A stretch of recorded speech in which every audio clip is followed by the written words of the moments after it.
2024 की तैयारी में जुटी है कांग्रेस पार्टी और एक बार फिर से Congress general secretary Priyanka Gandhi active हो गई हैं। लखनऊ में कांग्रेस की आज नव संकल्प शिविर है।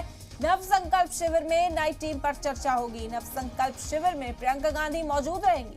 बता दें कि असेंबली इंतखाब 2022 में तमाम जो सरगर्मियां उत्तर प्रदेश में थी, पार्टी की जानिब से उसे प्रियंका गांधी की क़यादत में ही अंजाम दिया जा रहा था और अब 2024 की जो तैयारी है वो भी प्रियंका गांधी की क़यादत में ही उत्तर प्रदेश के अंदर शुरू होती हुई नजर आ रही है। 2024 की तैयारी में कांग्रेस पार्टी एक बार फिर से जुट चुकी है। उत्तर प्रदेश के अंदर अपनी खोई हुई जड़ों को ढूंढने की कोशिश में कांग्रेस पार्टी यहां पर नजर आ रही है और एक बार फिर से Congress general secretary Priyanka Gandhi active हुई हैं। लखनऊ में कांग्रेस की आज नव संकल्प शिविर होगा और नई टीम पर चर्चा इस दौरान की जाएगी। प्रियंका गांधी इस दौरान मौजूद रहेंगी। आपको बता दें कि गुज़िश्ता रोज भी प्रियंका गांधी ने कारकुनान में जोश भरने का काम किया था। उन्होंने खिताब करते हुए लोगों को 2024 के लिए तैयार रहने को कहा था।